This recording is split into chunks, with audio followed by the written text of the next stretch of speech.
Namaste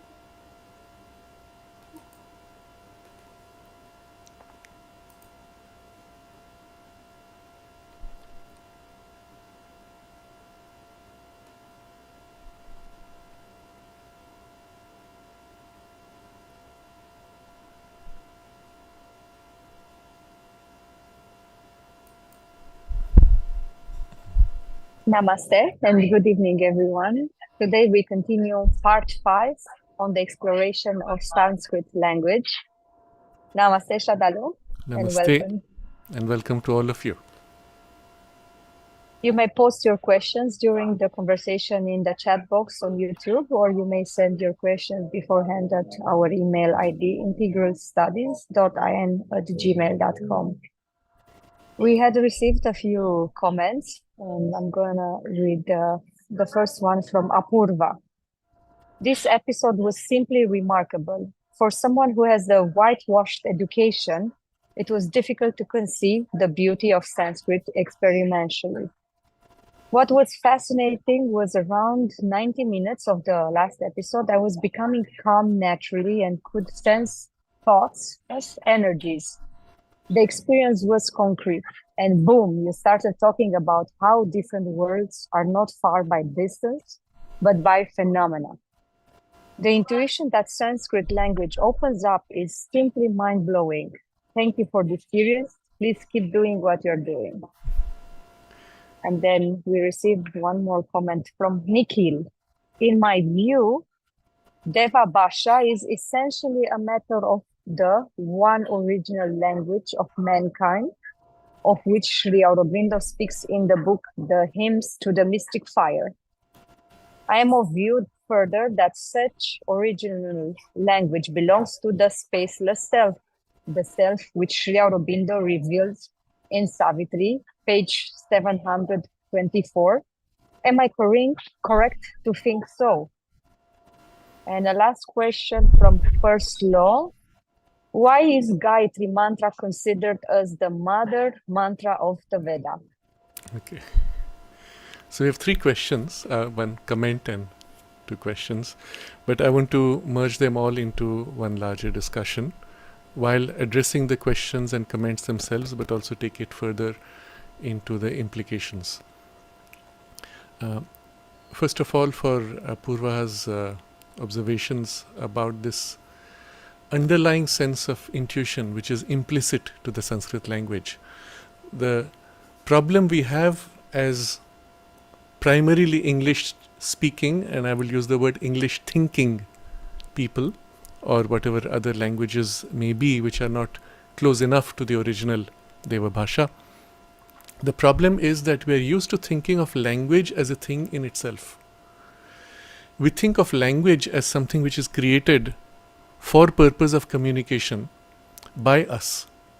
So we decide to name objects, and then we communicate with others by using those names.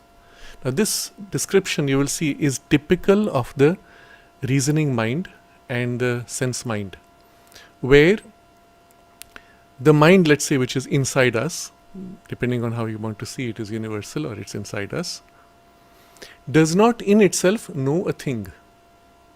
I see horse as an object, I see mountain as an object, and then I create a representation of it in the mind. So I have a word, I say horse or ashwa, mountain, and I use the word mountain. But in my mind, there is the idea of an object which is not the object, and then there is a name given which is an arbitrary sound. Or at least that's the way the modern degenerate languages are formed. And so our idea of language itself is this very artificial construct. And we stop with that because that's all we have known, that's all we have been taught.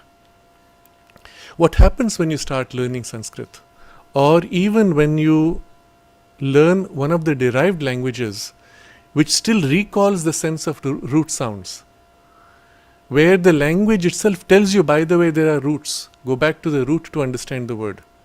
And if you're taught this from childhood, you do not conceive of language as something arbitrary. You do not see the experience as a primary mental experience, as this corresponds to this arbitrarily in my mind, and now I better align to your associations and you better align to my associations. Rather, the concept of root sounds, and this happens to children as they dwell in Sanskrit, begins with there is already an implicit quality, sound, vibration, which then I am articulating to point to that thing. So somehow the idea of language is something which is a natural, self-existent reality that we tune into and by which we communicate naturally because it is the same natural truth, self-existent language that is present in all. So this makes a fundamental shift. This is one of the points which I will highlight as we go along, that when we actually change our way, our language, let's say, it changes the mind's assumptions. This is an assumption, oh, this is an arbitrary construct with associations. No, here the assumption is it already exists and we are only trying to glimpse and give form to it. That mind assumption, it's like an underlying worldview, perspective,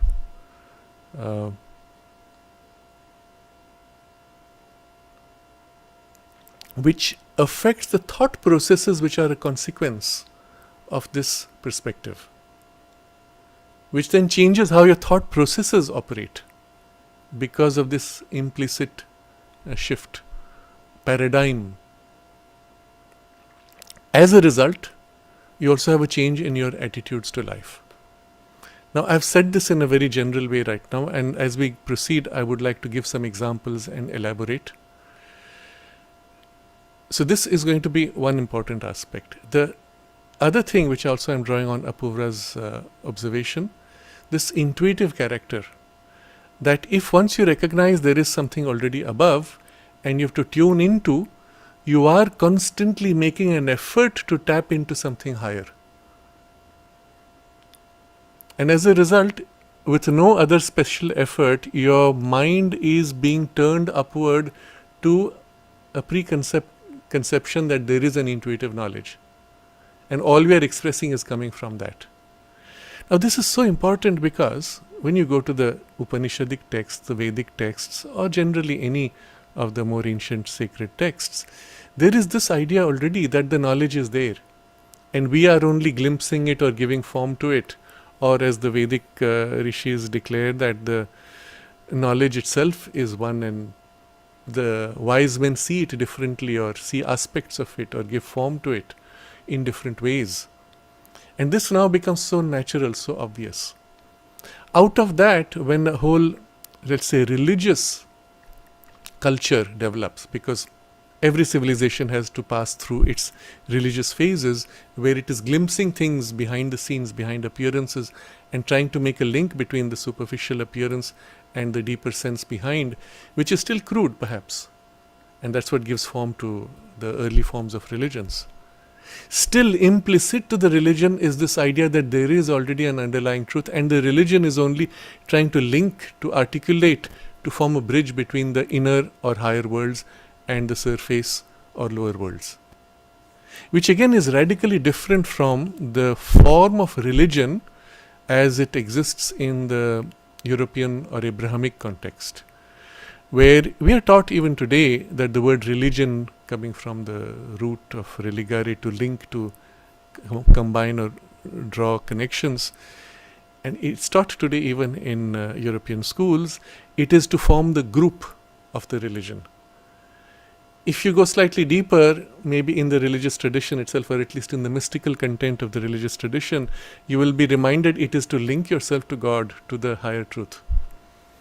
But that knowledge has already receded, and what is taught today in universities is just a groupism. And therefore, inherent to that idea of religion is one group against another.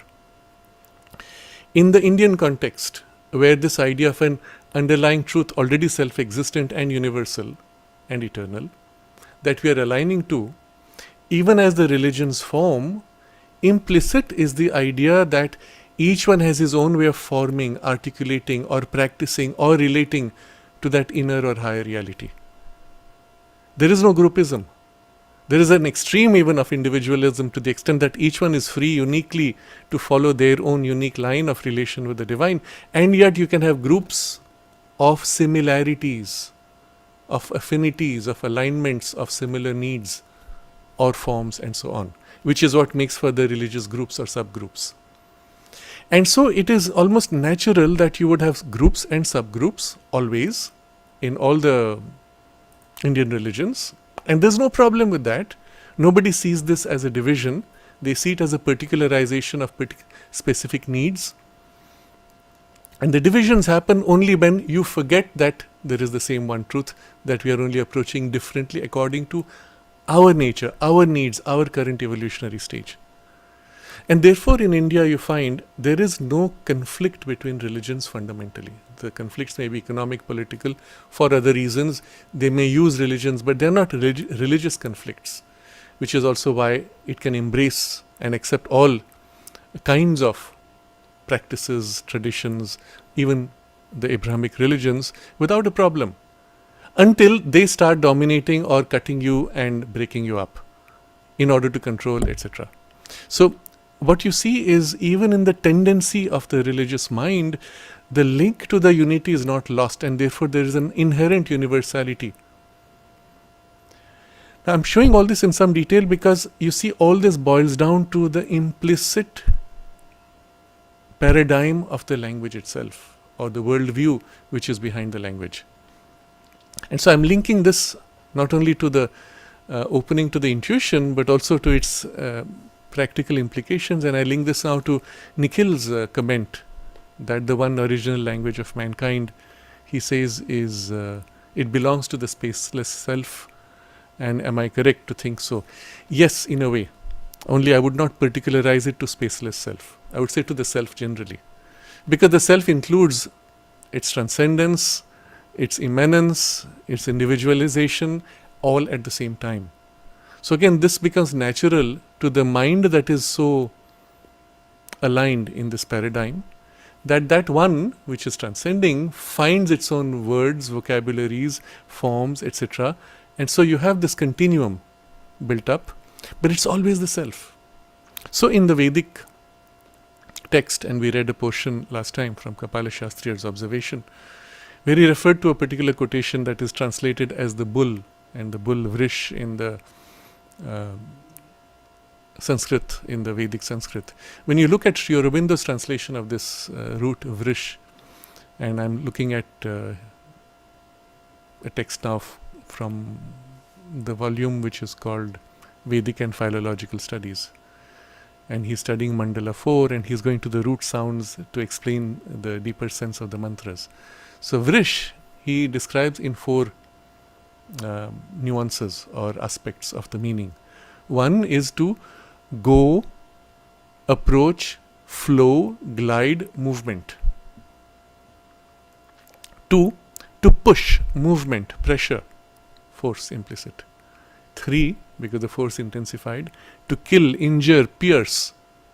So in the modern vocabulary, the reason why we call it bull, actually it's not bull, it's vrish, which is the name used for bull as vrishabha, because the bull is goring.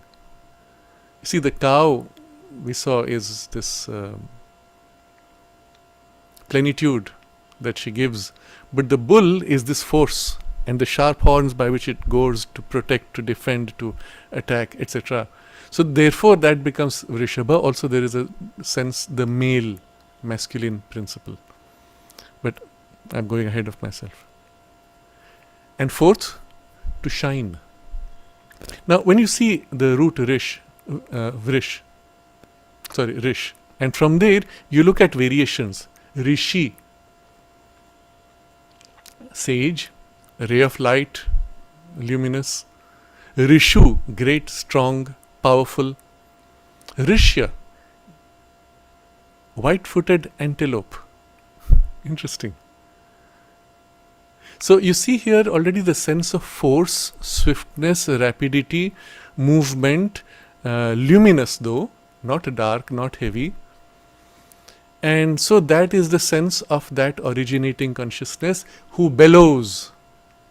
Now remember, the vrishabha, the bull, has been associated with that secondarily. So in the modern translation, the vrish has to be translated by the only word we can access, which comes to the bull, and so we translate as the capital bull bellows. You see, a vrish speaks with vak or roars. It's not the bull. The bull is a representative, a reduction equivalent, or a symbolic representation. But that roars. That is the creative force, the power, great, powerful, swift, luminous, flowing out, gliding in an intense movement. And you see the third sense of intense pressure, even to injure, to pierce, piercing through darkness to spread its luminosity and to manifest. So when the bull roars, this creative movement of the self is this. And the bull, again, the association which with the bull is masculine, cow is feminine. So it is the self in its aspect of the divine male. Now you'll find in a lot of in the Vedic also, but much more in the Upanishadic, this sense of the divine male, divine as male. And you see some reflection of this idea in many of the more bhakti traditions, in the Sufi, which is also a bhakti tradition, the idea that all the human souls are female in relation to the divine who is the only male. Krishna is the only male. We are all female in relation to him. This derives in the Christian tradition through much distortion, many layers, coming to the idea that every nun who takes a vow of chastity marries the Christ who is the male and she is his wife, etc. So all these ideas, you see how they have derived from a deeper principle, which is the divine creative force and power. And yet that's not it. I'm still coming to the third question. I'm linking this to the question from someone who's nicknamed First Last. Why is Gayatri Mantra considered as the mother mantra of the Veda? I'm not sure if it's considered that by all. But still, the idea is here is the deity Gayatri. It's not the mantra. The mantra is the mantra of the deity. So the mantra always is a symbol or a point of access to the deity. The deity Gayatri. If you recognize the root of Gaya, Gayatri, you will find in many of the many of the Indian languages, the Gai comes from this singing or song, Gita. All these variations come from that. They're associated, let's say, families of sounds. So the sense underlying of the Gayatri Devi, the goddess, is this one who articulates, luminously expressing. And so it is the creative power and even associated with the original speech, vak, of the divine creator, of the bull. The roaring of the bull and the vak of its speech, of its self-expression, is this deity, or sometimes other deity, or the divine mother. According to traditions, the naming is different, but the idea that it is her, that is important. And then if you have a specific mantra addressed to her, that becomes obviously much more important, at least within that tradition. But we should not lose ourselves in the particularities, rather go back to the essentiality which is universal. And then we can see how the particularities differ across traditions without losing the underlying principle behind. So yes, this is now a creative word of the self expressing itself. And how does the self express? The self being infinite, eternal, innumerable, although one always, and always expressing of its delight. Its expression is also then innumerably multiple. All possibilities simultaneously expressed. And so we have a very different approach now to the sense of what this original vak is. And if that is the language of the gods, the creative expression of the divine itself, that language is also infinitely rich, diverse, complex, with all possibilities implicit, inherent. Hold this idea, it's very important. We will come back to one of the very important distinctions of the Sanskrit language and how it shapes your mind as we explore this a little further. So this is broadly what I want to say about in response to the three questions or comments, and now take the view from where we left off last time and build upon this a little further. And I want particularly, to the extent possible, to be able to, that we can all share and appreciate this deep intuitive sense of what we are glimpsing or sensing behind the rationale or even the linguistic values and importance of the Sanskrit language. And to me, this is far more important, the intuitive sense of the experience. So let's just recapitulate. You recall last time and the time before, we saw this very important idea. Sri Aurobindo explains how all sounds have an implicit quality, and they acquire this quality based on the three gradations that they pass through of the etheric, which has contactual vibrations, the air, which is the particular tapas and force, and the fire, which is the particular form. And so behind any sound that you make will be something of these three qualities.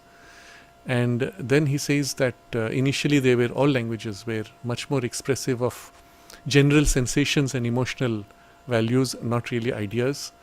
And it was the nerves and not the intellect which created speech. Now, having said this in the modern context, because it is a nervous expression, we saw that last time, he gave us this very important statement, and I want to reread this. And I said it is a mind-blowing statement. He said, to use Vedic symbols, Agni and Vayu, not Indra, which is mind, were the original artificers of human language. Agni and Vayu. Why is this important? We'll come to a text of Kapali Shastri where again we will meet this Agni and we will understand something extremely important there. But Agni and Vayu. Agni is fire as translated. Again, unfortunately, it's not a very good translation, but for our purpose, for the moment, we will hold it. We will look at the root sense of Agni when we will study a text of Sri Aurobindo where he explains that. And you will understand how the sound Agni describes in vibrational quality the force, the power, the divinity, the quality or aspect of the divine that Agni represents, of which the physical fire is a particularization. And you will see in the physical fire the qualities of Agni are replicated. But that's a discussion we will explore a little later. But Agni then consider as this divine will implicit in all creation, pushing forward with heat and luminosity of effort, of aspiration, of intensity. It is Agni organized in us and individualized which becomes the psychic fire within us and the source of our aspirations which leads us forward. Vayu, you can say air would be the crude translation, but in this context it is more appropriately the life energies, prana, which like air is everywhere, flows and is fluid. It animates, gives force, gives life, awakens from the condition of torpor and inertia, or what we would call death, to life. Because ultimately nothing is dead. All is living because all is formed of that, but asleep in inertia or bound in inertia. And so Vayu as if awakes. It is fascinating because Agni, Vayu together then give form. Agni pushing forward, Vayu creating the ripples, animating, and the two together give form. And that form is not yet mind. To that, Indra gives the mental form. So just keep this at the back of the mind as the mechanism, the process within us. So mind has emerged out of vital and sensational activities. Intellect in mind has built itself upon a basis of sense association and sense reaction. But again, when we say Agni and Vayu have built, it's not just a mere figure of speech, it's not a metaphor, it is a reality, it's a real description. So one of the ways you can look at it, which will help, is this power that is Agni as a cosmic principle and this power that is Vayu as a cosmic principle, both aspects of the operations of self, and particularly in matter. It is they who in us give to our sensation and emotion a particular sound. In other words, they build language. When you say, oh, I'm tired, I'm excited, what makes for that sound? Kill, hit, force. The characteristic which comes with the particular distinctions of sound that are associated with these. All these are not formed by you, they are formed by Agni Vayu within you, and therefore any creature or any planet at any point in the universe's existence, the same Vayu, the same Agni, would operate with similar sounds. therefore the underlying principle of the language of the gods. But waking up from below, by the operation of Agni and Vayu, from below, from the subconscious to awaken consciousness. We saw last time how this links later as we grow from the mind to the intuitive, and from above again you plug into the original truth, which is now fully revealed. This is the transition happening today in our evolution. Language built up, we lost, derived through derived languages, we lost that connection in the mental phase, and now we are opening to the intuitive phase, and again rediscovering the power of the roots. And so words which were originally vital ejections full of a vague sense potentiality have evolved into fixed symbols of precise intellectual significance. So this is the point we had paused at. One of the implications is a language which is thus formed is not concerned with objects. Think about it. In everything that I am trying to highlight as distinction, one common feature I am saying this word is not that object. You see, Vrish is not bull. Agni is not fire. Fire is associated with Agni. Vrish is associated with Vrish. Bull is associated with Vrish, etc. I'm delinking an object and a particularization and coming to a quality bundle by which that object got associated with the sound, or the sound was the natural way of describing that object. So notice one of the characteristics of the Sanskrit language is it is not an object-based language. It does not say this object is that. This is how we've been taught from childhood to learn. You remember the example I gave in early years, I think we must have been 5-6 years old, when this girl asked, what is this, pointing to fish, and the teacher said, ça c'est poisson, this is fish, and the girl said, okay. And something within me laughed at the ridiculousness of it. You just made a sound association with the object, you never knew what the object is. That's not true language. How would you associate language? Well, you would feel the bundle quality and name an object because it has a bundle quality. But the bundle quality is what the word describes. So we come to something extremely important. The Sanskrit language itself is a language of qualities, of guna. Guna is quality in Sanskrit. It is a language of qualities and not objects. So the moment you train yourself to think in Sanskrit, or you grow in that mindset, you look at the world in terms of qualities, not in terms of objects and names of objects. This idea again comes from the biblical tradition and its poor translation in the modern Bible, where Adam is authorized by God to name all the animals. So he says, oh, this animal I will call this, that animal I will call that. Unfortunately, this is the distortion of translation going through multiple languages and multiple layers across centuries. If you go back to the original sense of Adam, and you find this glimpse in the mystical tradition of the Kabbalah, Adam represents the archetypal man. Actually, it represents what in Sanskrit we call Manu, the mental being, but as the archetype of all mental beings. And as the mental being evolves, you have different Manus presiding over each stage of evolution, etc. Manu was not, as today the leftists will teach you in Indian history, Manu was not some human being who sat down and codified laws. No, even Manu Smriti is not even that. It is an attempt at that point during that stage to articulate what to the mind seemed reasonable and the standard. And that changes with time. So it's not something codified, unlike the Abrahamic traditions where once frozen the word of God is fixed eternally. So even this is discarded. Nobody bothers even in the Indian tradition with the Manusmriti except to take what is relevant if it's helpful. And that's it. You create your own if you need to. But the point is, the Manu, or in this case Adam, represents this mind, a mental man. And there will be a bit of a digression, I'm sorry, but to clarify this. So what happens, for example, in the story in the Bible of Adam eating the fruit of knowledge, forbidden by God. Why would God forbid knowledge? You see, it's a bit weird. So when he takes that knowledge, he wakes up to his own reality of his individuality. He is no more this sub-rational animal type instinctive consciousness. It's a waking up into mental knowledge consciousness, by which there is the loss of the innocence. And so the fall, and so on. But if you look at it in this way, when Adam names the animals, it is the archetype mind looking at objects, describing them in terms of their qualities and naming them. And if you see it in this way, then the naming has a very different meaning.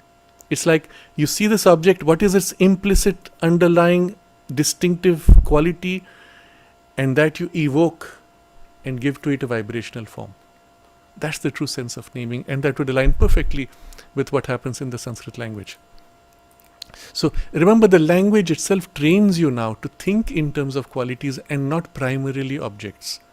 So when you say see two objects with similar qualities, then you name them similarly. Or you find a distinction, then even with the rational mind, you will use the same root sound, derive from it, add one more sound to particularize this distinctiveness, and add a different sound to particularize that distinctness. And you would have a very precise description of two objects which are very different, and yet at the same time the first fragment of the name would match to remind you that they share all these essential qualities. Their distinction is on the second syllable or the third syllable or the fourth syllable, which particularizes this form versus that. You see how there is a genealogy, hierarchy or branches of sounds of the language word formation itself. And in what we read, and we will review something of that, the root sounds in this way are as if holding the power behind the particularizations. You will recall, we have also read from Sri Aurobindo, there is a seed sound, there are primary roots, there are secondary roots, and then there are combinations of these as they are built up. So when we do that, we are constructing in the mind or with the mind as if a chain of qualities to particularize, to point to this. So I've kept a link to one of the talks of Dr. Sampadanand Mishra, which I think you will appreciate. He gave some examples of how for the word water, which is an object, we say, oh, that is water. And he says there are more than 200 words, depending on, of course, how you approach water itself. And some examples he has given: jal, or niram, or vari, or ambu, ambas, apah, etc. There are different terms. Now, if you go to the root of each of these, you'll find the characteristics which are being described. So he, in the example he gives, because there it's meant for a mass audience, jal, he says, is harden. I would describe it as a densifying in form, or giving some density to form. So water is something which can literally take on any form, rigidify as if to give form distinct. So jal, if you go back to the first root, ja is associated with giving birth. So jalam would be through contact or through coagulation, as if giving form. So niram, he says, the root is to lead, to flow ahead. So when you pour water, it flows ahead of you, finding the natural slope to the lowest point, and it leads you as if to that lowest point. Vari is the root, is spreading movement. So you pour water, wherever it falls, the rain falls, it spreads and covers everything. So this spreading characteristic of water, and so on. You could pick each of these words and they describe an aspect, a quality, a distinctive, outstanding feature of the thing we call water. So you see, it is not really describing water. When you say jala, you are describing the quality. When you say ambu, you are describing a quality. When you say niram, you are describing a quality, which we tend by habit to associate with that thing we call in English language water. But you could now use the same qualitative description to an idea or an emotion or to another object which has a similar characteristic. But then you would, to distinguish from this, you would add one more sound to specify what makes this different from that. So you see how in the Sanskrit language automatically words form, or even they flow to fit circumstances. So there are two ways this happens. There is the formation which takes place from the root sounds in the way that I have been describing. You could, for example, take the root kr, which means to do, to act, create, and you build around it variations. So kartru, one who does; karana, the cause for which causes things; karya is the work; kartavya is essential work to be done, etc. All the variations come from the combination of the sounds following. And if you're not sure of what that means, you just quiet your mind. You hear a new word, you're not sure what it means, quiet your mind and drop the last letter, and you'll already get an intuitive sense of what that means. If you're not too sure of that, drop that last letter again and you get a more intuitive sense. You drop the last letter of that, you get a more intuitive sense. And so you come back to something which is essential, from which you flow back through a series of qualities, combinations to that. Now again, if karana, I don't know what that means. I know kara or karya or karma. So already kara, karma, karya, I have already the sense of work, action, doing, creating. And then the na, when I dwell on it, it immediately evokes within my mind all the words which start with na and the underlying quality of that, and that quality now comes as a sub-quality underlying this chain of work, action, expression, doing. And I sense intuitively what karana means. You see how it works, the language. So the beauty of this language is you don't need to learn the dictionary by heart. It is one of the weird features of this derived or coarsened languages today, that when you don't understand a word, somebody tells you, go and look up a dictionary for the meaning. And what happens with a dictionary? You find the word that you didn't know is explained in terms of other words. But you must know those other words. And often the exact nuance of this word does not have any other word. So you are told, oh, it means this. But then why do you have two words if it means exactly the same thing? There's obviously a difference. And that difference, how do you know? You cannot. This is the problem of the English language. You don't know the difference unless you read literature in which that word is used in context, and your mind reconstructs within you the sense of this distinctive word. You see the problem? So if you have not read a lot of the literature, you can't appreciate the particular distinctive quality of the word. From a dictionary alone, you will not get enough of it. Just now, maybe an hour back, I was... while my mother asked this question of what is the meaning of this word felicity. So I didn't have my mobile phone to look up a dictionary, and I went into the deeper sense of what it means for me and the way the word is organized within the consciousness, having come across that word maybe a few dozen times in context. And so I said, it is happiness, but it is not a emotional happiness. It is a more mentalized, pure, essential kind of happiness, not an emotional content. So for maybe even a spiritual, sacred sense. That's it. Now when you go to the dictionary, I looked up a dictionary which is Wiktionary, which is a more modern form of the dictionary. Oh, it just said happiness. So happiness, felicity, you have completely different sounds. They mean exactly the same thing. Why do you have a word for felicity? So obviously, because this is the nature of how the language is taught and the nature of the language itself, this word felicity will drop out of the popular usage. But there is no context for its use. It means happiness, so forget that word. It's only if you go into rich literary texts or spiritual texts, you'll find the word felicity appearing. Oh, Sri Aurobindo or the mother uses this word felicity of the divine presence. Sri mother might say something like that. And then you say, oh, what does that mean? I need to look up the dictionary. Oh, it means happiness. Duh. Why is she saying felicity? It's gone. It's blurred. But if you went back, and so what I did, I have also another thing which is a 1913 dictionary. You see, in 100 years, language today has devolved, coarsened. 1913, it said very clearly something which was a sacred sense of joy and something like that. so sacred happiness, something like that it said. And that was closer to what I was trying to feel from what I felt directly as held within. But this was formed by the context repeatedly met. This is what AI, artificial intelligence, does. So the beauty of the Sanskrit language, because it is so consistent, if you fed all the Sanskrit texts to AI, it would automatically integrate and organize this underlying structure of root sounds and their meanings. The work that Sri Aurobindo did could be used as a starting point to train the AI, and the AI would do the job for the whole of the Vedic text. I am highly recommending for those who might have a little bit of knowledge both of AI and Sanskrit to work on this, because it will be one of the biggest breakthroughs if someone can work on this. But setting that aside now, I'm coming back to this idea.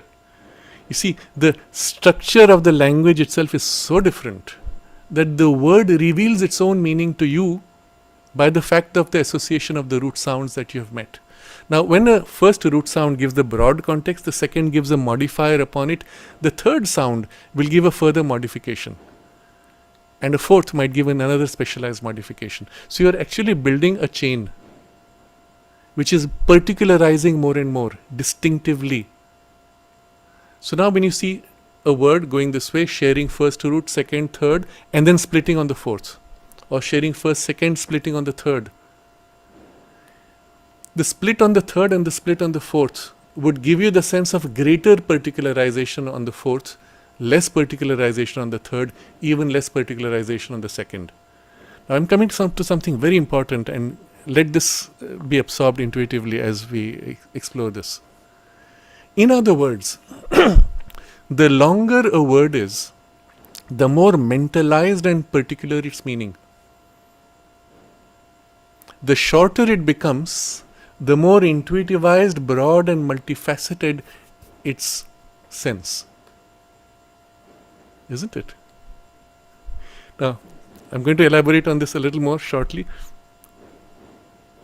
Okay, let's continue. So, when I start speaking, I've gone first sound, second sound, third, fourth. It's got very narrowly individualized, mentalized, let's say, particularized. I pause on the third sound, it is broader. From there it could flow in 10 different directions. I pause on the second sound, from here it could flow into 10 different directions, each of which could flow into 10 different directions. I stop on the first root sound, or secondary root, primary root or secondary root, first sound, which could flow into 10 different directions, each of which could flow into 10, each of which could flow into 10. I'm as if holding in a single first sound 1,000 different variations which are waiting to be expressed, and they're all held implicit in this. And this is, remember, it could be a secondary root or primary root, and from there if I go into the seed sound, it breaks out of the domain of intellect, it goes into purely intuitive, sonorous, vibrational quality. Almost you could see a spiritual force behind, and that's it. Now hold this sense for a while. Take one more step now. I go to the step before, to the zeroth sound. What does it contain? What does it communicate? We come to this extraordinary insight. This is something so beautiful, it is so satisfying, and it is so deep and rich in its implications. You see, we went from fourth, third, second, first sound, and now you go to the zeroth sound. That means the silence before I spoke the word, before I spoke the first sound.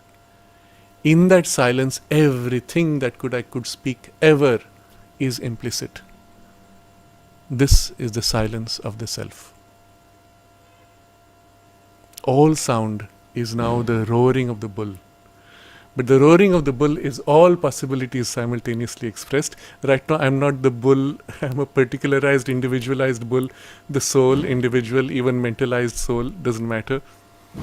And in that silence in which all possibilities, infinite potential is pregnant, I make a sound. And with the first sound, the full infinity of possibilities suddenly is reduced to first the seed sound, from there the primary root, and then the secondary root, each time reducing further. And having now expressed the secondary root, from here 1,000 different variations could come.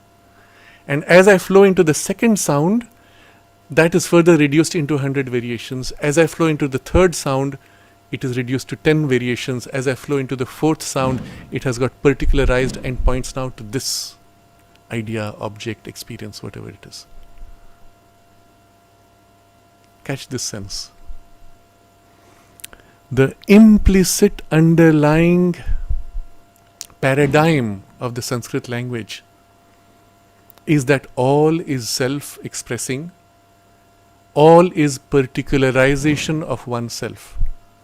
Language and the series of sounds is only as if an index by which your mind or your consciousness is pointing to a particularization or pausing at a generalization of various degrees.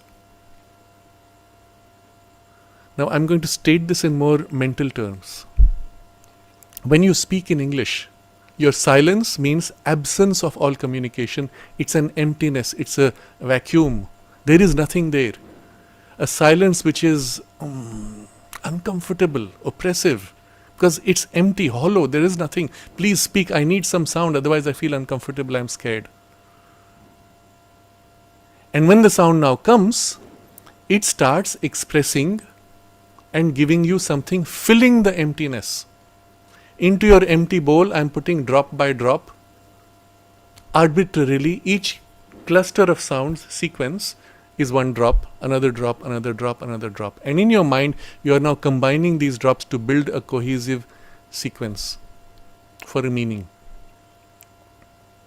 So in the English language, each word is as if constructing a meaning or adding to a meaning in what is otherwise an empty space. You see, modern physics comes with this same idea, all is empty space. Completely false. The reality, which when you go deep enough into quantum physics, quantum electrodynamics, all is humongous energy of the totality of infinite possibility waiting, and every object is only a particularization of that infinite possibility. This is the underlying truth. When you shift into the Sanskrit paradigm, this is the truth you begin with. All is self, pregnant with infinite potential. The silence of the self is the fullness. It is everything simultaneously here and now. And as I speak the sound, I am as if building an index or like a finger pointing, going to a particular aspect of the self. By pausing at various stages, I am dwelling on more complete or less or more specific, less particular, more complete, or more particular, less, more specific experience or aspect of self. So as in the silence, I begin to flow. It's like a finger flowing down from above through all that cluster of pregnance of force, power, creative expression, and reducing it to this particular and pointing to that. And what I've pointed to has actually, in the act of expressing, built up the experience of what I'm communicating. It's not a pointing to by arbitrary association of sound, it is building the qualitative power of the object that I'm pointing to. In the act of naming, I give to it a force and a reality. If you put this in the context of the mystical dimension of the Adamic story, that Adam is, God gives Adam the power to name animals. It's literally giving birth, creating those qualities and powers which become, so to say, expressed animals or beings or creatures or experiences. And the power of the Sanskrit, and this is why I've called this the creative power, this topic today, is in the act of formulating, you're actually articulating the force behind that which you're pointing to. The language is a language of expressive power and points to and leads to the experience of that power. Even if you're using it in a most mundane form to point to an object which by association you've learned to associate with. You say Ashwa, okay, horse. Your mind can catch it just like that because you're trained in the very superficial English language. But if behind that is also this chain of the sound qualities, whether you're conscious of it or not, the power of that has already been there. If you are conscious of it and you actually speak the word Ashwa with that quality,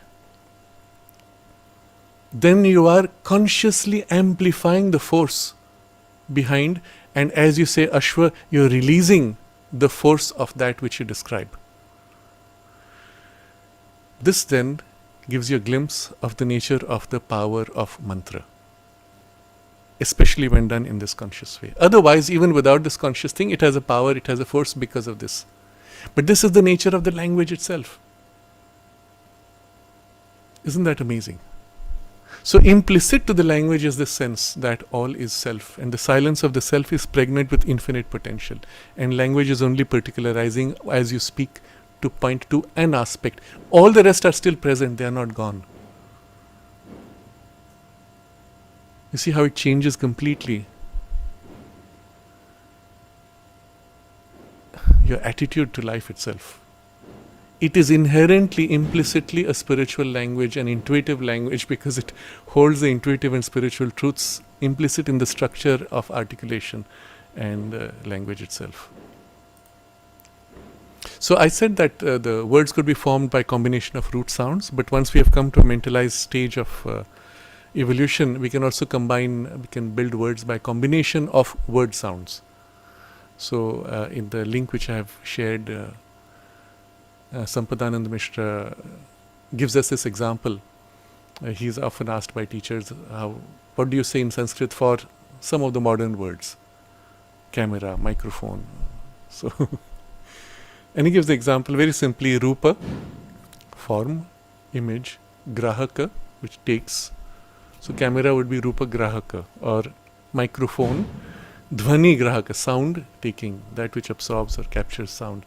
So you could build in this way, but these are all mental constructions. This is in fact the way modern English language is built up. You say automobile, automatic, self-driving, mobile, moving object. So an object that moves by itself.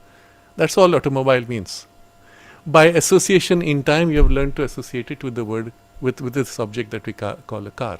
Of course, it's not self-driven anymore. It was not even before, but instead of horse driving, now you had a machine driving, so it was self-driving to the mind of that period 100 years ago. So it was called automobile. But when you think of it in this way, computer, what is a computer? Something which calculates. When you use today's computers, nobody thinks of calculations. But when computers were first invented, they were used for mathematical calculations. In fact, the term computer actually did not come from machines, it came from people. So if you go back to the 1940s, you would talk to a computer. Did you know that? How?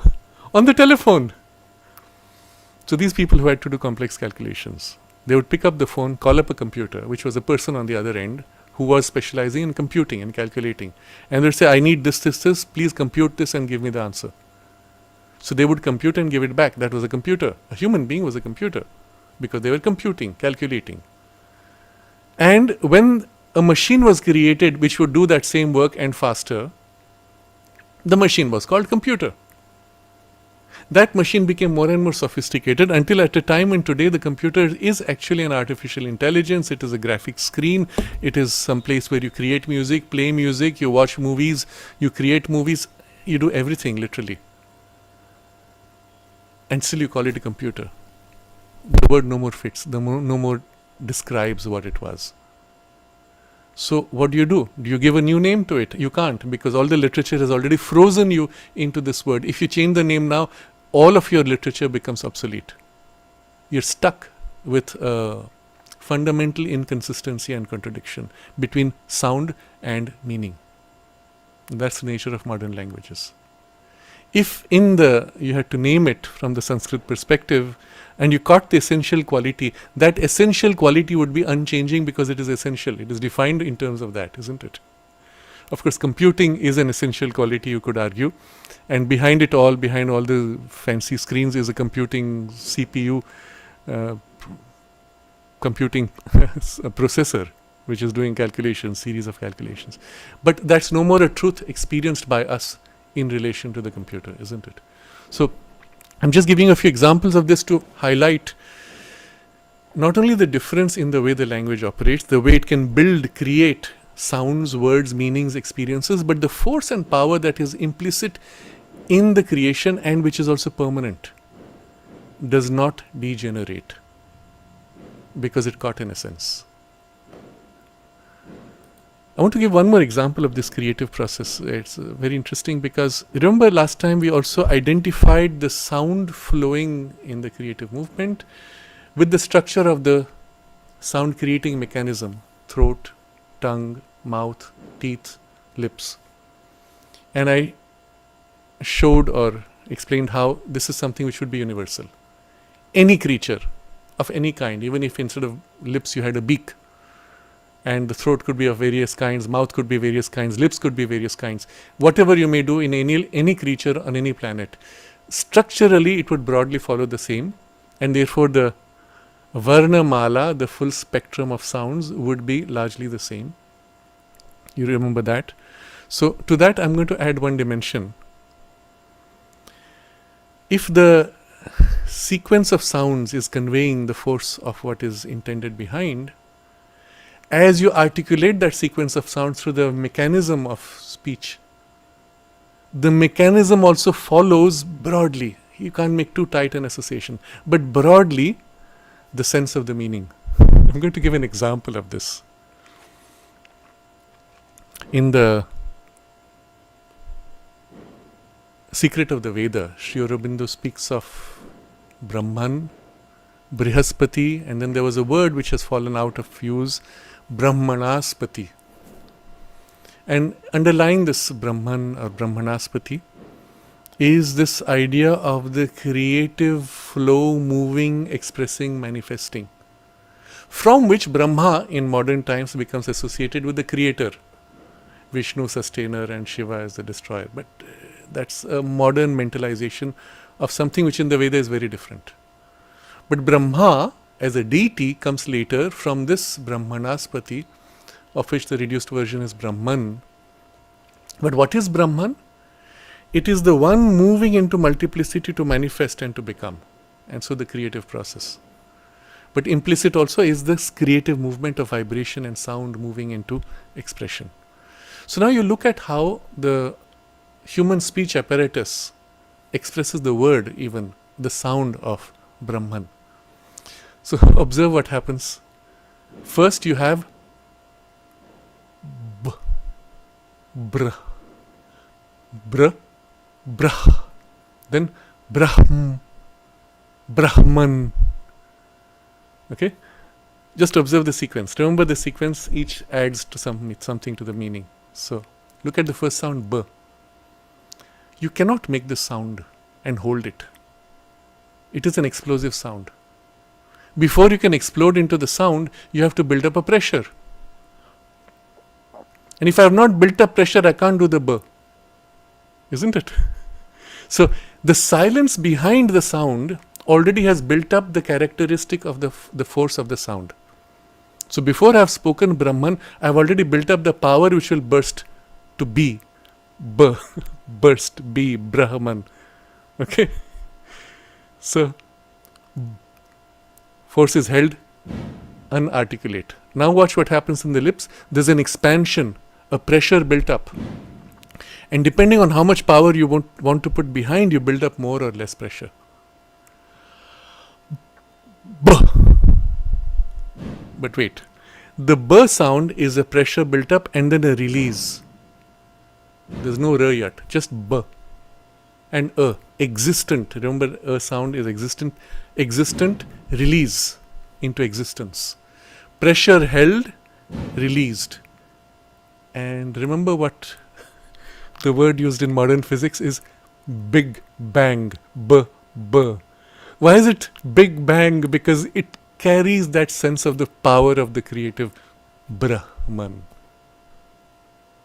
That's a Big Bang. They could have said large bang, great bang, first bang, all of which would be correct. The reason why Big Bang has held its own because of the force of the sound. Big Bang.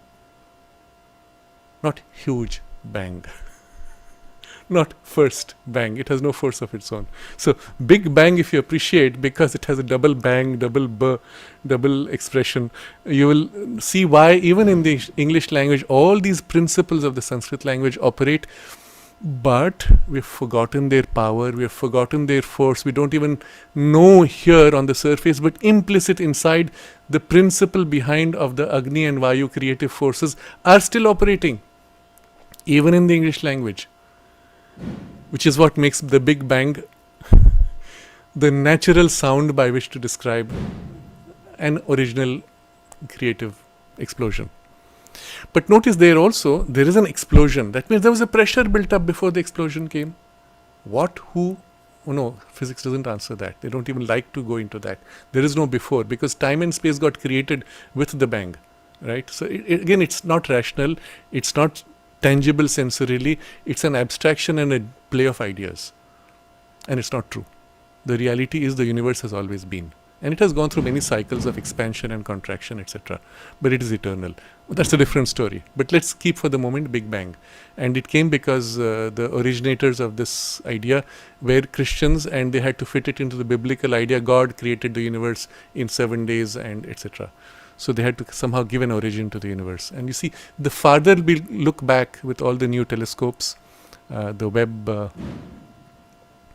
new Webb telescope, the farther it looks back, it finds complete, mature, complex galaxies existing when the universe was in its infancy of 350 million years old, and you have a rich, complete, gigantic, mature galaxy. You can't explain it. The only explanation is the universe is much older. Then it contradicts with your theory that the universe is expanding.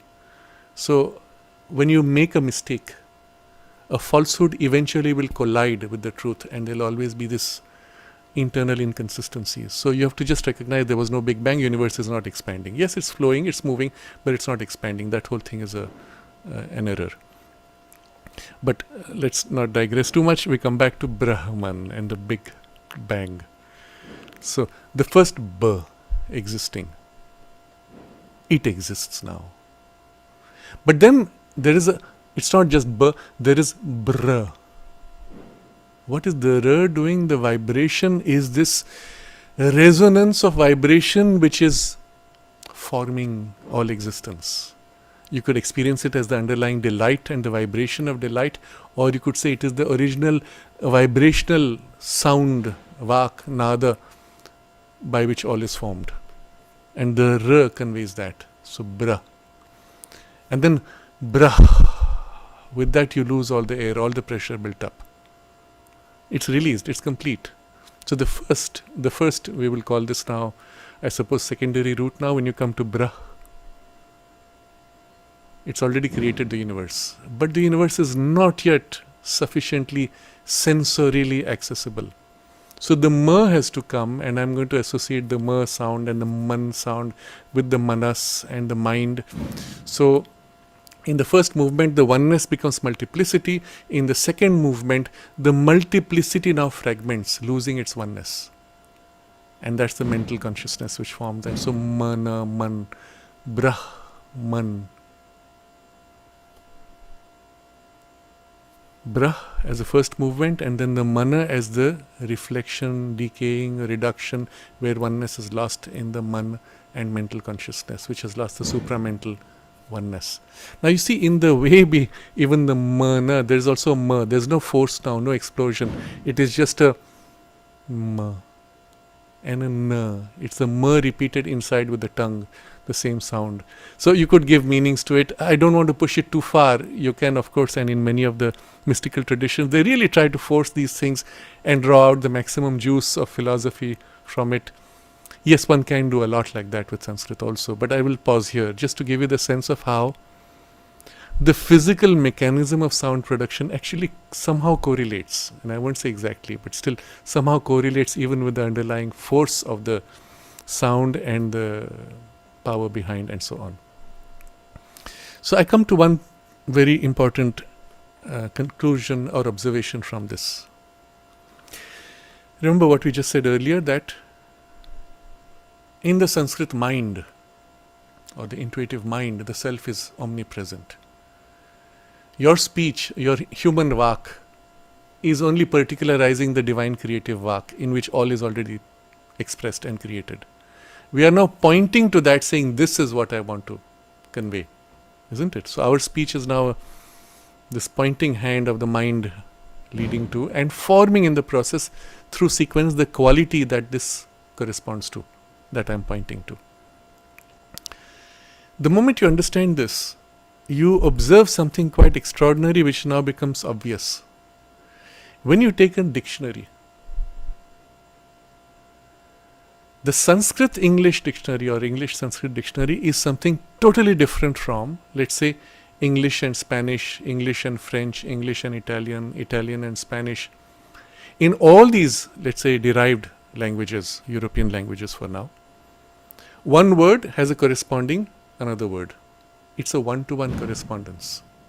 Sometimes this word has a double meaning which in the other language may not match exactly, but those are rare. Broadly, the length of the description of the word of each side is about the same, occasionally one word having 2 or 3 nuances. But apart from that, and those are actually remnants of the root sounds, by the way.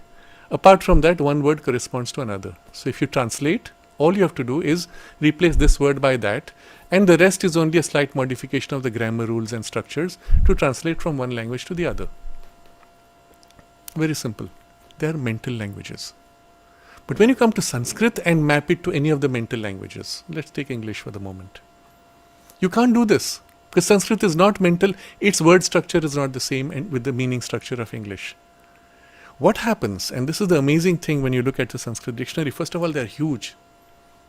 The one we have at home is about nearly 1,000 pages. Some of them are much bigger. What you find there is one word in Sanskrit has several words in English. Or you take one word in English and it has several words in Sanskrit.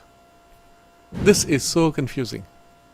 How is a translator to understand what I am going to replace this word by if there are 3 or 4 different words? Either way. Oh, we say it is context based. Sanskrit is a context based language. Yes, that's true. But that's a secondary truth. Yes, it is a context based language. But that's a phenomenal result of the fact that it is a root based language and that it is a quality based language. Because it is quality based, the quality particularization can depend on context. So, for example, we took the example of water which Sampadanand has shared. So you could say Jalam, or you could say Nira, or you could say Ambhu. Which one am I going to use in the translation? Okay, if you go Sanskrit to English, you'll just put water. But if you go English to Sanskrit, which one? That depends on the context. Which quality do you want to highlight? Now already here in the English language, the word water has lost all sense of qualities. So when you go to Sanskrit, you are required to now highlight a particular quality. But the knowledge of that quality is lost. You have to reconstruct it from the context. If I am using water in the context of life-giving water, then I would use it in a particular way. If I am using water in the sense of rain which has fallen and is spreading, I would use a different word. You see the problem? And AI will have a problem because it will have to understand English.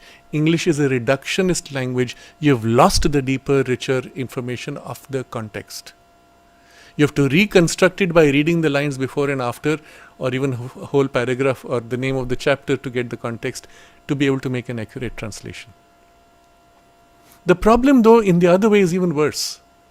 You take a context of Sanskrit language, or you take a sentence in Sanskrit, you translate into English, and whether I have spoken, if I am going to say, I appreciated the Jala, but I preferred the Ambu.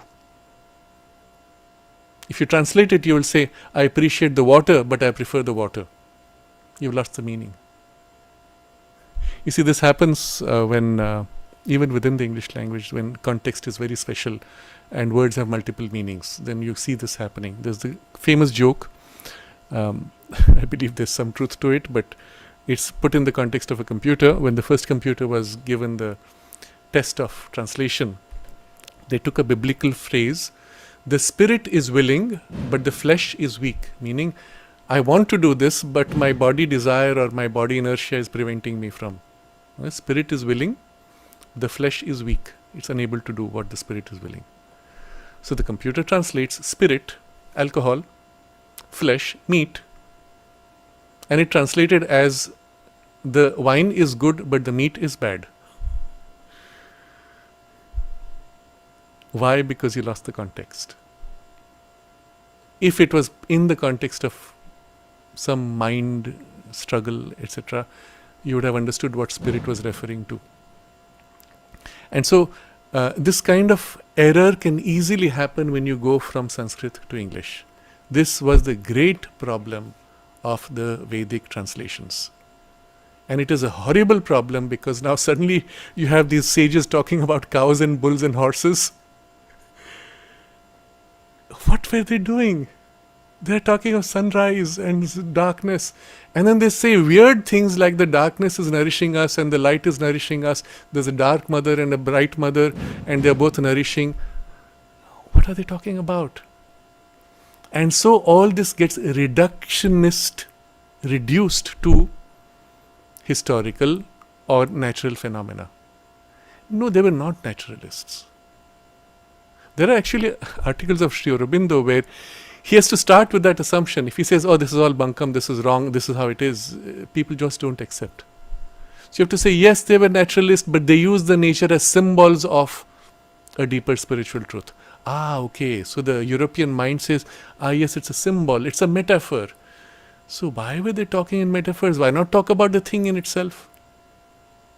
This is the problem you get when you approach the Vedic study from the westernized mind. You've got into such a degree of reduction that this richness of complexity is troubling, disturbing, demands an expansion. But actually the reality is this, but you have to do a bit of hand-holding to get from here to there until you can experience this. Then you will say, no, they were not using metaphors. What they were describing is the literal experience. But because of the nature of the language, the same experience is also or can be replicated to a degree, but not precisely, not consistently, entirely, to certain phenomena associated with each word equivalent of a particularization in life with external symbols. So yes, there was a symbolism. Up to a point it works, but like I said, after a point it somehow breaks down because certain things don't work. There is, for example, traveling from the lower ocean to the upper ocean. What does it mean? Okay, so by extension you could say space is the upper ocean. Yes, but, and then when they describe the upper ocean, the descriptions are totally different and it doesn't quite fit. So there are problems if you push the analogy and the metaphor further, but the fact is they did not speak metaphorically, they did not use analogies, they did not use similes, they spoke the thing as they saw and experienced with the full force of the experience articulate in the sounds by the root power structure of the language itself. This is the Veda, full stop. This being the Veda, you can also understand it by reduction in a mentalized context where the force of the spiritual principles is reduced now to a mentalized representation, which necessarily happens when we live in a mental consciousness. But then when we live in a sense mind, physical mind, you can further reduce it into a physical representation. Now the problem with that is you could say, yes, it has got reduced. This is a reflection of that which is a reflection of that perhaps. But would it still apply? And we find, yes, it's applicable to a degree. Now the beauty of the Rishi's vision is that they saw the outer forms, mental forms as well as physical forms, as projections of the same vak which forms the language in its origin, forms it in the mental world, forms it in the physical world, the same vak, and there is a continuum. So they were conscious of this correspondence even. And therefore, it can be said, and this is what is affirmed in the Vedic tradition, that the Veda can be understood on three levels. Adhyatmik, the level of the Atman, the oneness of the divine consciousness, where the full force of the words is held. Adhidaivik, in the domain of psychological or divine beings, and the Adhibhautik, in the domain of the five elements. Now, five elements is not merely material. Bhuta is not just material. Five elements also correspond to the subtle worlds.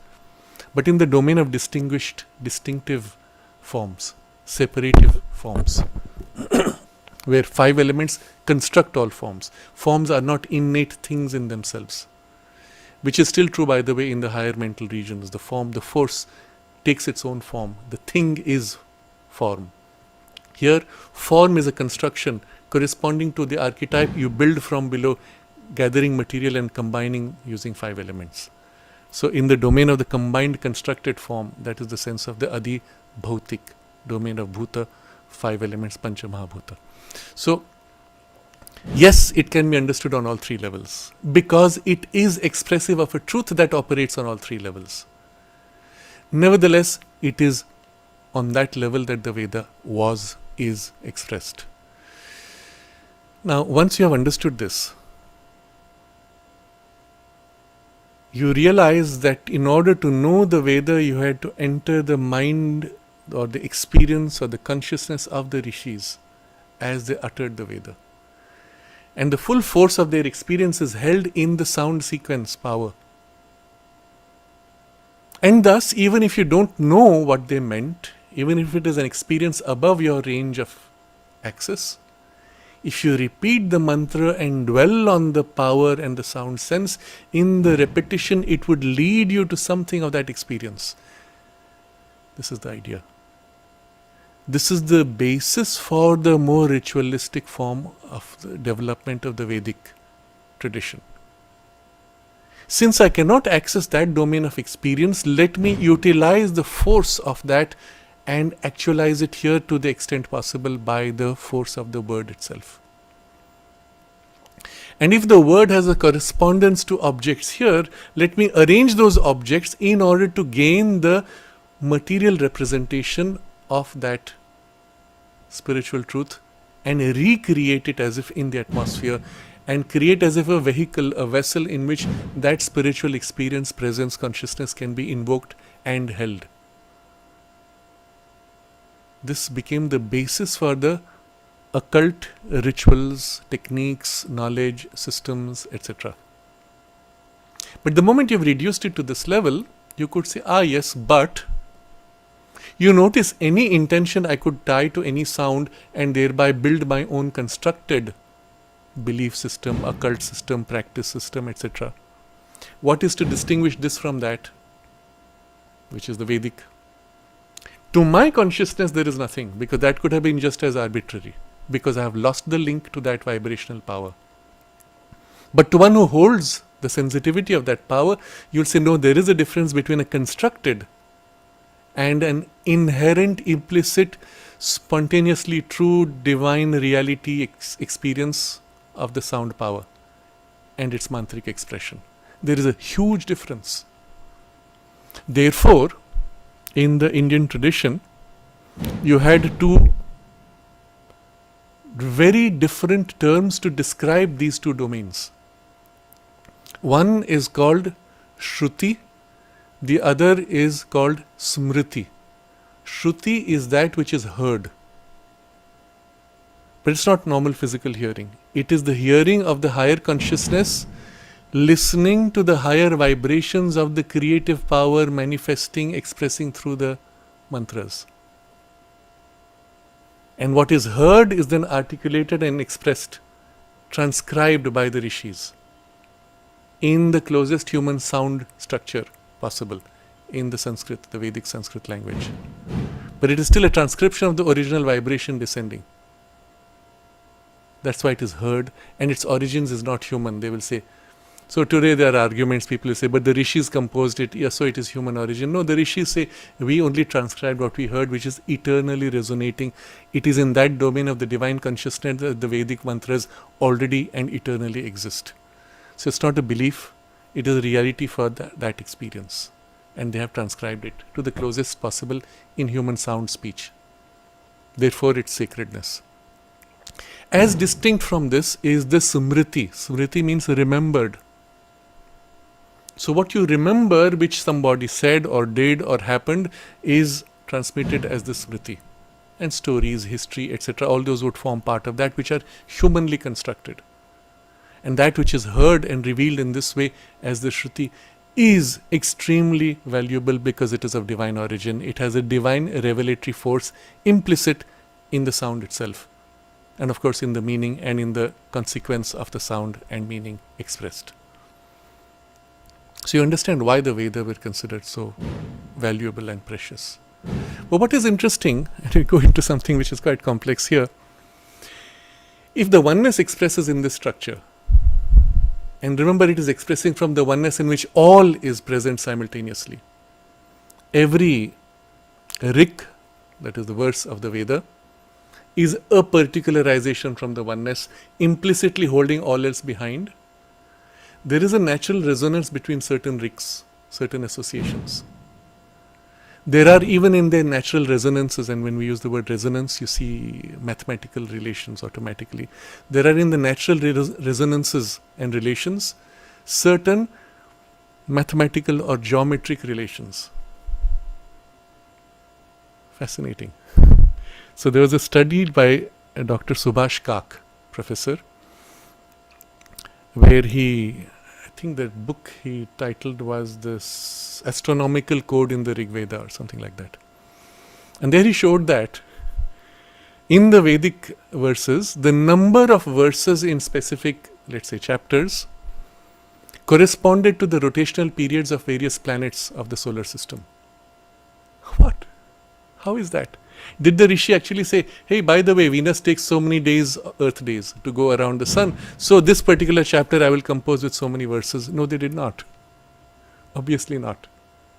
And yet when they caught and articulated, in that was natural resonances which correspond to resonant cycles of our planetary relationships.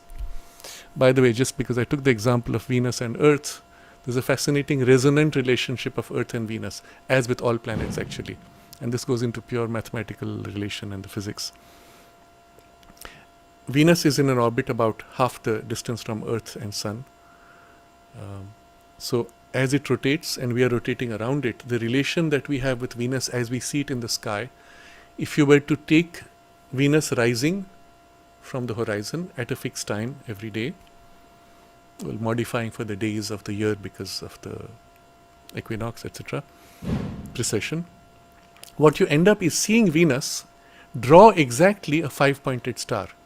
So across the year, as it rises, you take a photo at the correct time, and what you see is Venus goes like this, 5-pointed star. Interesting. And so the natural symbol for Venus in the occult tradition is the 5-pointed star, and various other implications.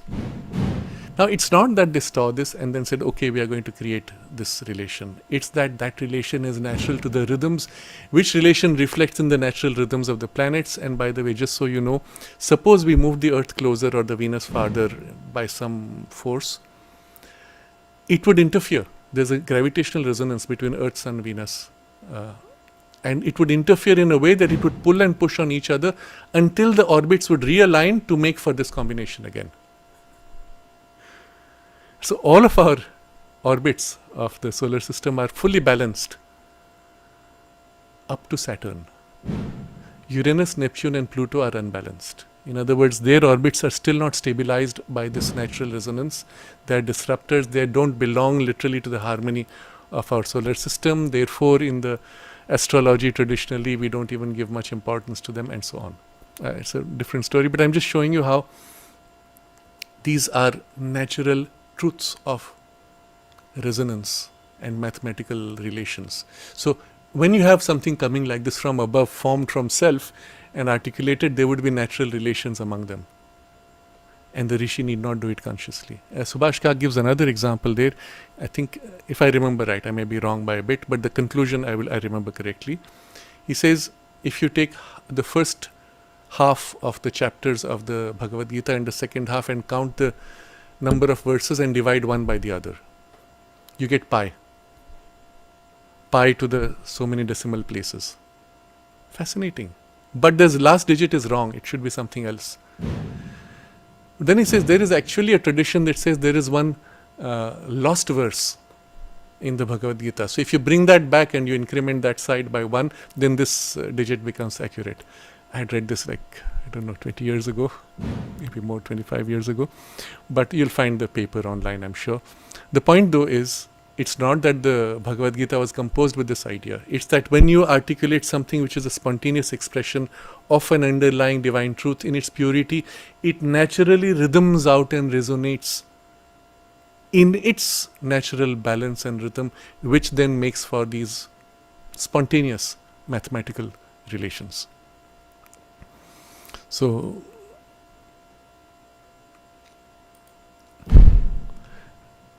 this gives you broadly, I think, an idea of the sense of the force of the words, the power of the language, its creative, expressive power. And I will just turn to Kapali Shastriyar's description. In that same text, Sidelights on the Tantra, he describes how in the Tantra, this knowledge of the Vak and the theory of the root sounds and the root mantras, etc., is very highly developed. And they had two methods of accessing it: by mapping it to the chakras within us. Dwelling on the chakra, you could activate and release their power or tune into their underlying spiritual truth.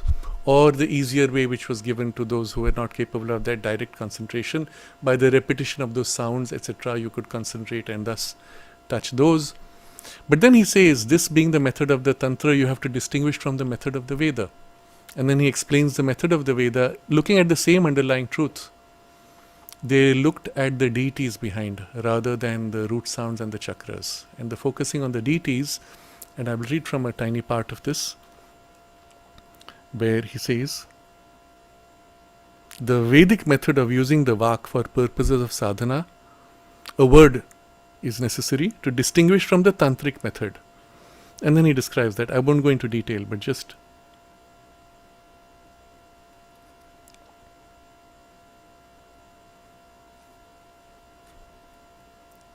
one outstanding fact in the Rishi's manner of approach to the Godhead is that while they were tireless in their effort to commune with the cosmic powers, the gods, and aimed at the higher, they had for their article of faith the one cosmic power of the Godhead nearest to the earth plane. In fact, the presiding king of this world is Agni, the divine flame. So even if you want to reach the higher deities, well, take the one of them which is closest to the earth zone, and the king, the ruler of the material world, is Agni, the divine flame. And Agni has many functions as the heat of the conscious force that effects the formation of things in the world of matter and develops his function in man. For the gods function in the cosmos as natural powers and as psychological and spiritual powers in man. And so he goes on and he describes this fuller manifestation of the divine will as Agni. By activating that deity, you activated the whole progress, also used that to link to the gods and so on. So in the Vedic scheme, the first function of Agni is to voice forth the aspirational call of man for the acceptance by the higher gods of his being in all the parts of his being, so that whatever in man belongs to the cosmic powers will go to their rightful owner, etc. So the first function of Agni is to voice forth this aspiration. So again we are finding this act of the Vak replicated through the human speech. That which was the creative power there of Brahman is replicated here. The bull roaring there now is the human chanting. But what? And for what? But that is the higher function of Agni. When the higher faculties of the human being are as developed as to enable man for the divine effort of self-exceeding and mounting the higher steps of the ladder of cosmic existence. Even before that, Agni's function begins as the voice in man. Agnir Vak Bhutaha. Agni is the formative speech of the elements. We could translate in its completeness. Or it's the speech of becoming. It is this aspect of Agni that the Vedic sages were initially impressed with and used prayer to evoke him, so that he may awake and take up the function of calling the higher powers. Vak, this creative speech, therefore, as hymns, prayers addressed to Agni first and to other gods afterwards, was the main instrument of their spiritual efforts. Vak as prayer was the motor force rather than the concentration and meditation on sacred syllables, as in the cases of yogins of later ages, including the Tantric way. This is the big difference. So where in the Tantric way, for example, you concentrated on the sacred syllables and meditated on them, here it was avak using prayer, the same speech. Now, it's just to show you the distinctions, but also you will see behind this the underlying principles of all use of mantra, all sacred chanting, sacred syllables in all traditions, all religions across the world. They may not have the full knowledge of this whole operation, but they know it, they feel it, and therefore value it. I mentioned, I think, in one of the earliest discussions we had that the Catholic Church insists on the recitation still being done in Latin for a reason. There's an interesting series of books, fictionalized, fiction. Harry Potter, you may have heard of it. For a while it was very popular among children. The movies are useless because they just reduce something very rich and nuanced into something very flat, like an excitation of images, which you cannot even appreciate unless you have read the book. But in the book, there are mantras given. Evocatory, magical mantras, sounds used for specific magical results. And a few years ago, the Catholic Church came out with a very sharp rebuke, telling its followers not to use the mantras, not to use those sounds of power, because they're in Latin, and some of them are used to evoke demons or to protect from them and so on. And they said those actually work. Don't use it like that. Don't use it casually. Why? Because it's in Latin. That's the idea. In other words, you go back to the root sounds, and there is an implicit power of the root sounds the closer you get to the original. And with that, there is a result, whether you understand the meaning or not, because it creates that vibration. Much more so, as I mentioned last time, in the subtle worlds. You go into the vital world, the mental world, you're out of your body, you speak the same words, and there's a massive shift in reality itself. And you experience there the creative power of the mantra. You come to the physical world, all matter is so rigid. What shifted? You don't see with physical eyes, but there is a shift in vibration of consciousness. And it is for this that the Vedic ritual and the mantra were used, are used, even when people don't understand the meaning. Of course, you could use those mantras for a specific result. I say, oh, these mantras, they invoke such and such deity for such and such outcome. Fine, I will do it for this. So that's how I believe is the structure for the weddings in India. They will take those mantras which correspond to the description of the wedding of perhaps Vishnu and Lakshmi, and you recreate that here. That's one way of doing it. You take and apply it for a specific use. But that's a mentalized application. They're not meant for that primarily, but you can, and it works. But much more so when you are aligned in a higher consciousness, attuned to the self, let us say, to some degree, and you let the vibration of the consciousness of the self now ripple through your mind, ripple through your life force, and vibrate through the mouth, and you speak out the chant, the mantra.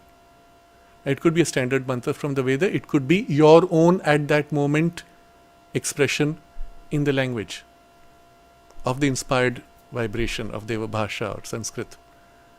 And it would have a powerful, profoundly powerful effect. There is an example I remember from a book called Tapasviji, which is of this man who lived 185 years because he did the Kaya Kalpa a few times. And towards the end of his life, he was living almost constantly in the immersion in the self. And there was a time when they were taking him in a kind of a cart. They were traveling, and the wheel of the cart got stuck in mud.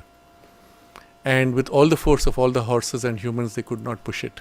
So they told him, Tapasviji, we are stuck. Can you please do something? So he comes down from his cart, puts his hand on the wheel of the cart. So big wheels in those days. And just says, Brahman, and pushes, and the wheel just flows. It's not the word he used. Of course, the word has a power. It's the fact that he spoke it from the vibration that came from there. And it had the power. Now you could hear that and catch as if the power of that vibration and repeat it in remembrance of this. You've literally tuned in, plugged in, and you express.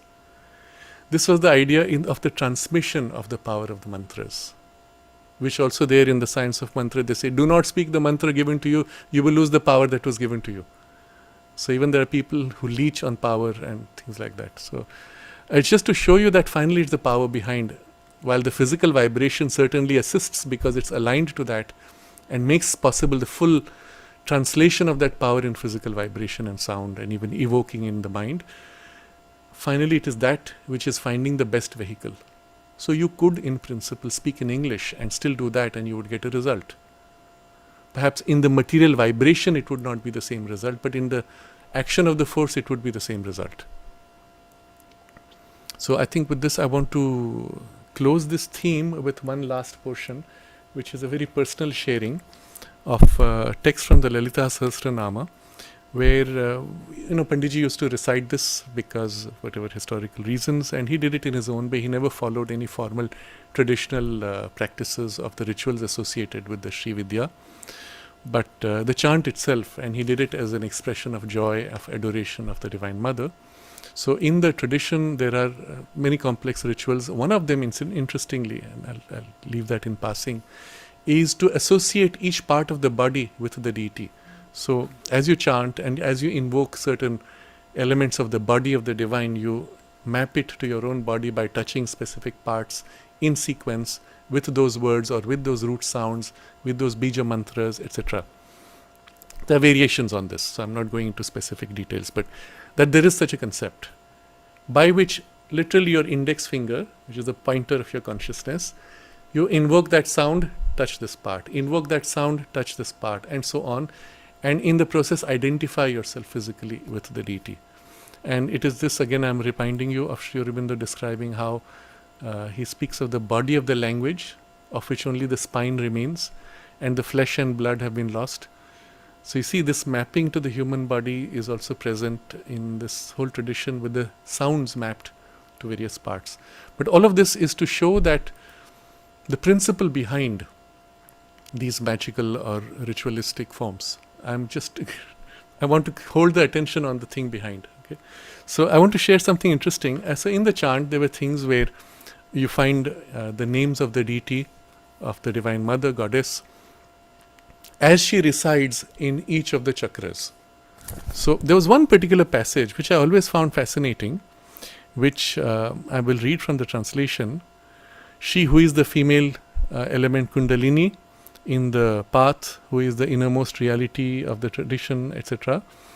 And then comes this verse number 38. She who dwells in the Mooladhara chakra, who breaks the knot of Brahma, who helps the devotee to consciously transcend his waking state, who emerges in the Manipura chakra. Here the devotee feels the unreality of the waking state, who then breaks through the knot of Vishnu, and the devotee experiences the unreality of his individual separateness. Then she who abides inside the Ajna chakra at the junction of the eyebrows, and here the devotee uses the sense of individuality, who breaks the knot of Rudra, and so you're freed from your individual consciousness. She who ascends to the Sahasrara chakra, this is the liberation, who reigns the quintessence of the nectar. So this is the translation. Translation is good, but I will do it in a different way.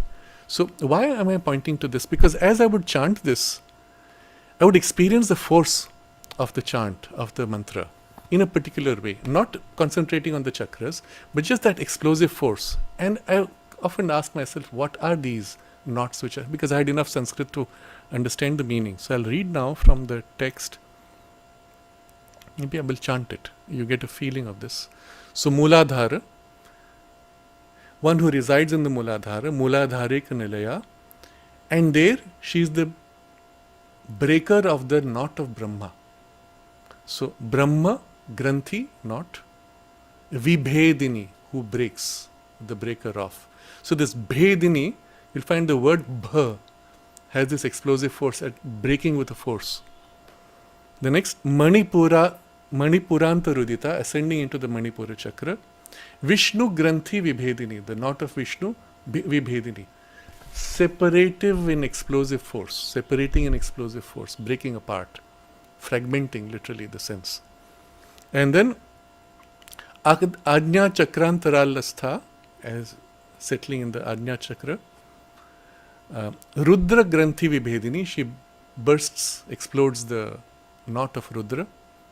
Sahasraram Bhuja Rudha, Sahasra and Ambuja Rudha, Arudha, ascending into this Sahasrara. Sudha Sara Bhivarshini, the Sudha is the sweetness, honey, essential honey, uh, who creates the rain of the essential honey of bliss. So there's a movement of a rising and ascending from the Mooladhara, passing through three centers, exploding literally, breaking the knot by explosive force, and then ascending to the uh, Sahasrara, where she releases as a shower of rain the sweetness, the essential essence of the sweetness of the divine consciousness, which then descends. So there's this whole movement of ascending, releasing here, and then the descent of the blissfulness. So when you chant it, it was fascinating because although I understood the meaning and I had no particular concentration on any of these things, I could feel the effect of that, and I would just like to chant it for you in a way that perhaps if you can try to feel the sense of this whole movement of the ascending and the breaking of the chakra, of the knots, and the release of the consciousness and the descent of the bliss. Just two verses.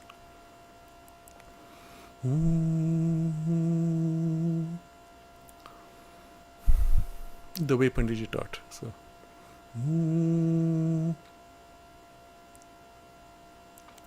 मूलाधारैकनिलया ब्रह्मग्रन्थिविभेदिनी मणिपुरान्तरुदिता विष्णुग्रन्थिविभेदिनी आज्ञाचक्रान्तरालस्था रुद्रग्रन्थिविभेदिनी सहस्राराम्बुजारूढा सुधासाराभिवर्षिणी. Then it continues. तटिल्लता समरुचिः षट्चक्रोपरि संस्थिता Mahasakti Kundalini Bisatantu Taniyasi. So she who presides over the 6 chakras and who is called within us as the Kundalini individualized, who is also the Mahashakti, Mahakundalini, etc. So in just 3 verses, it summarizes the whole knowledge of the Kundalini process and awakening. But if you listen to the vibrational quality and this force of the Vibhedini, Arudha rising, bursting, rising, liberating, rising, bursting. This movement of bursting is also not only a breaking of the knot, but the consciousness you experience freed as if transcending 3 times gradations, each gradation transcended to the next. Until here, there is the merging into the divine bliss and the rain of the sweetness of the quintessence of the sweetness. So I'm giving an example of how it would work even with no understanding of the language because of the implicit force of the mantra.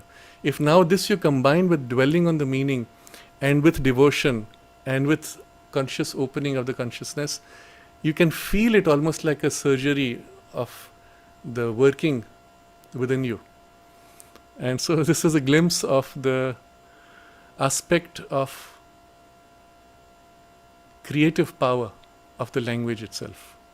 Always underlying is the self, all is implicit, and as the words form, they flow, developing in steps the qualitative power of the word formed, the thing to which it is pointing, until it settles to point on the thing by literally creating it by combination of qualities.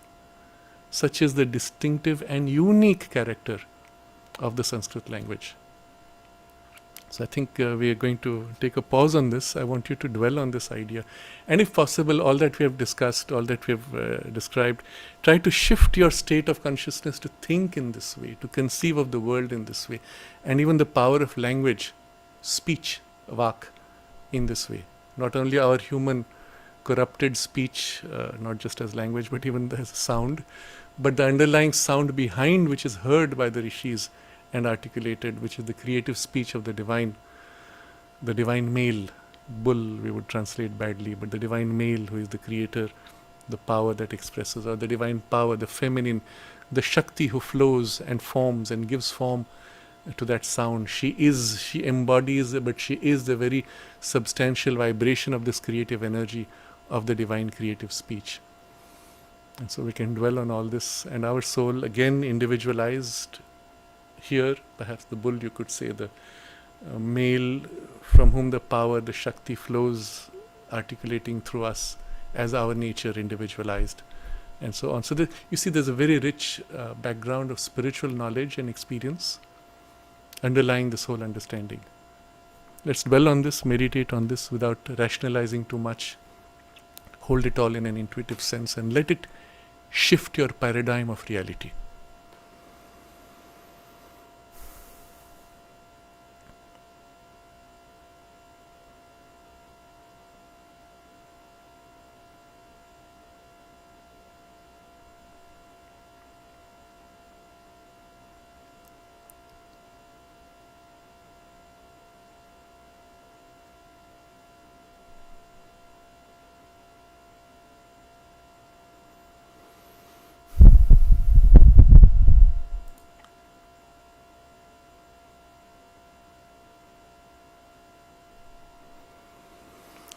Namaste.